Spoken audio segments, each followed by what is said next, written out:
UFC 277 at the end of July will see a showdown at the top of the flyweight division as Kiwi star Kai Kara-France takes on former champ Brandon Moreno in what should serve as a title eliminator. And although the New Zealander was beaten by Moreno in December of 2019, he has a message for the Mexican. Today, we are discussing Kara-France's belief that he is the world champ, so stay where you are. First up, let's have a quick look at Kara-France's career to date. The Kiwi martial artist started practicing Brazilian Jiu-Jitsu at a young age, but gave it up at age 12. However, he began training mixed martial arts soon after he became a target for bullies due to his small stature. He began his professional career back in 2010, but didn't exactly set the world alight, going 3-3 in his first 6. A move to Thailand beckoned soon after, where he won a Muay Thai scholarship and began fighting around the Pacific, where he stayed for the next 10+ fights. In 2016, he took part in the Ultimate Fighter, being eliminated by current UFC flyweight number 3,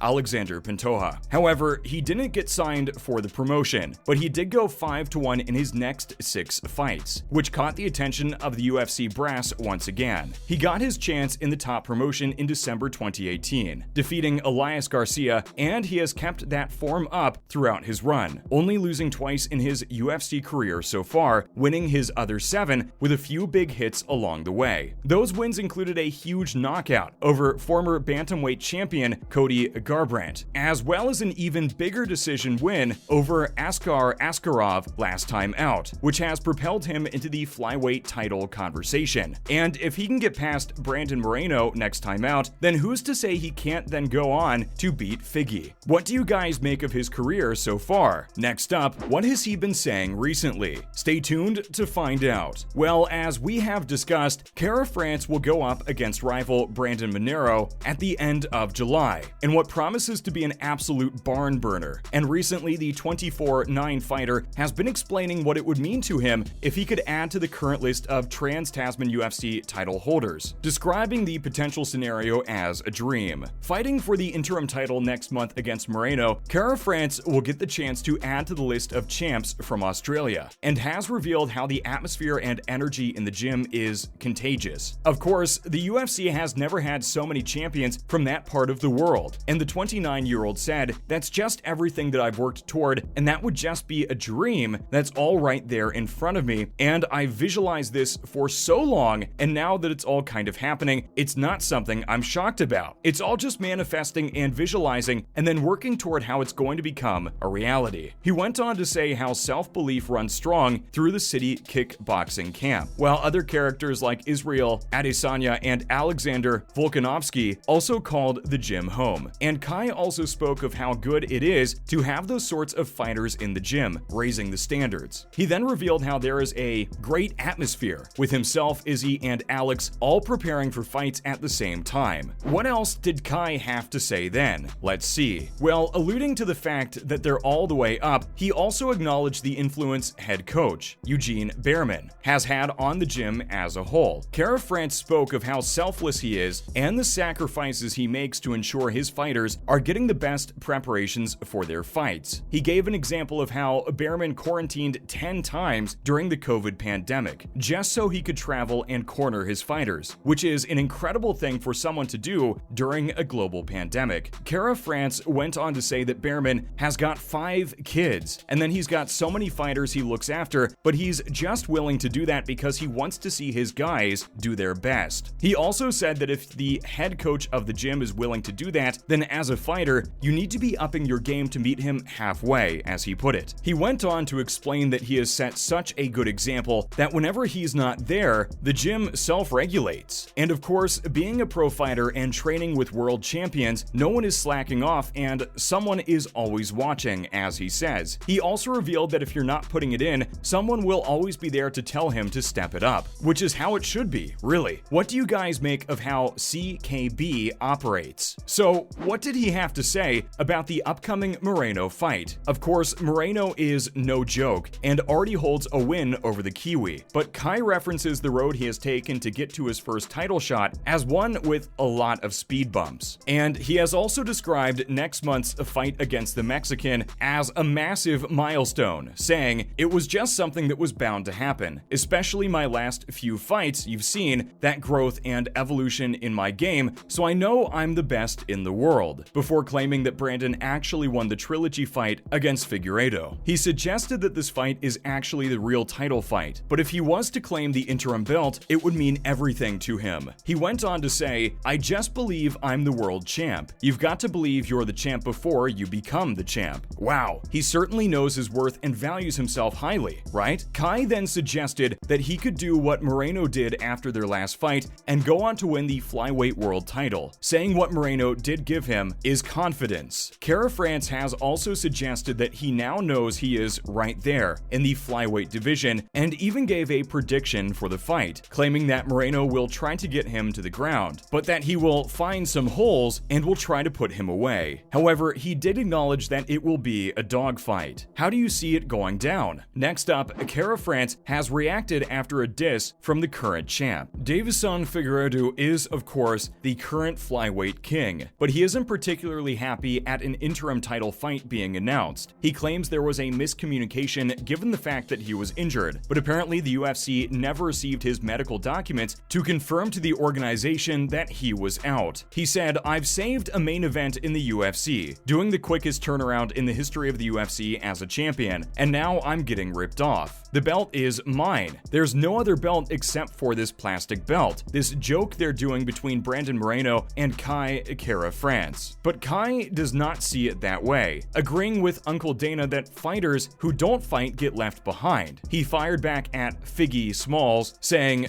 "Bro, you missed your shot," before going on to explain that the UFC aren't going to wait around if you don't want to fight, which he believes was the case with the champ. He went on to say, "I'm ready to go whenever." This is how this fight game is. You've got to be ready to fight whenever. If you're injured, then that gives you a little setback. You've got to take a risk for a reward. And for Figueiredo, saying all these things and not really committing, that just shows he doesn't really want to fight, even though he's the champ. Interesting. This will surely only serve to spice things up if those two meet further down the line. And finally, Figgy has a new training partner. Stay tuned to find out more. Current flyweight champion Deiveson Figueiredo has been speaking recently about why he has accepted an offer from lightweight king Charles Oliveira to come to Sao Paulo to train with him. Figgy has recently opened up a business in Belém, so is often in the country, but finds it difficult to get back to the States to train. Enter Du Bronx to save the day. He offered God of War the chance to come and train with him and sharpen his BJJ skills in the process, which Deiveson spoke about recently. He said, "I opened a company in Belém and it was taking my focus away. I decided to go to the US, but there I couldn't resolve the company's issues, and that wasn't doing me any good. Coming to Sao Paulo, I managed to train in a team like Shoot Boxe, and when I need to, I run away to Belém and solve whatever is necessary. It's ideal for me now." Sounds great. As usual, thanks for tuning in today, and remember to join us again next time. And don't forget to share today's video with any UFC heads you know of. Bye, guys.